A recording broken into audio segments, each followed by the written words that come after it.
প্রিয় দেশবাসী, আসসালামু আলাইকুম রহমতুল্লাহ বারাকাতু। আমি কিছু কথা বলতে চাই, আপনারা আসলে মনে কিছু নেবেন না। আমি প্রায় ফেসবুকে কিছু কথা রাখি দেশের জন্য। আওয়ামী লীগের কি কোনো কাণ্ডজ্ঞান নাই? এদের কি কোনো এই দেশের জন্য কোনো মায়া মমতা এদের নাই? আসলে এদের শরম নাই, লজ্জা নাই। আসলে গতকালকে ডক্টর ইউনূসের সাথে কিছু সফর সঙ্গী বিভিন্ন দল থেকে নিয়ে গিয়েছেন। বিশেষ করে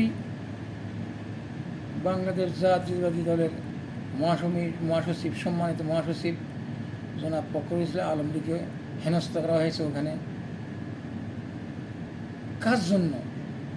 কার জন্য তোরা আন্দোলন করেছ? আমি আওয়ামী লীগের কাছে প্রশ্ন, তোদের কি বিবেক, তোদের কি মস্তিষ্ক নেই? তোরা কি মরতি না? মরণ তো তোদের একদিন লাগবে। যে ভালো মন্দ কোন জিনিস অন্তত চিন্তা কর। কাল কিয়ামতের ময়দানে জবাব দিতে হবে। মরার সাথে সাথে কবরে গেলে তো জবাব দিতে হইব। কি কোন জিনিসকে, কি ভালোকে সাপোর্ট করছিস না খারাপকে সাপোর্ট করছিস? তুই আওয়ামী লীগ কর, আপনি আওয়ামী লীগ করেন, তুমি আওয়ামী লীগ করো, আপনি আওয়ামী লীগ করেন, কোনো সমস্যা নেই। আমি কি আপনাকে বলিনি কি আপনি আওয়ামী লীগ করেন না? আওয়ামী লীগ করেন, সমস্যা নেই। কি সমস্যা? আওয়ামী লীগ বাংলাদেশে আওয়ামী লীগ করলে কোনো সমস্যা আছে? কোনো সমস্যা নেই তো। কিন্তু এই যে সুর সাপটা আফা সহকারে, আফা সহকারে যে 300 এমপি মন্ত্রী বাচল মোকামে খুদির সহকারে এই দেশ থেকে তো হাজার হাজার কোটি নিয়ে যে লাভবাট্টা করি এই দেশ থেকে চলে গিয়েছে। এটা কি আপনাকে কাণ্ডজ্ঞান নেই? আপনাকেও কি মাথায় কোনো গিলো নেই? কার জন্য আন্দোলন করেন? দেশের সম্পদ সব নিয়ে চলে গেছে বাইরে, তার জন্য আন্দোলন করেন? একটা ভালো মানুষের জন্য আন্দোলন করতেন, চুরি করে চলে গেছে, এরা বাঁচে গেছে, আপনাদেরকে রেখে গেছে কেন?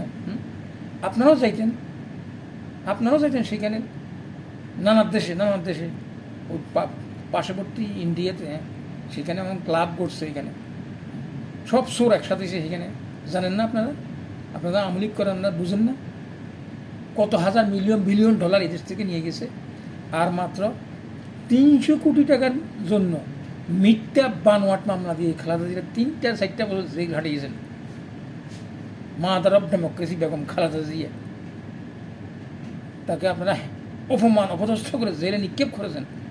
কয়টা বছর আপনারা তাদেরকে জেলে নিক্ষেপ করে তারে শেষ করে দিয়েছেন, অসুস্থ করে দিয়েছেন, মৃত্যুর মুখে ঠেলে দিয়েছেন। এখন যেই কোনো মুহূর্তে ওই মাদার অফ ডেমোক্রেসি, যেই কোনো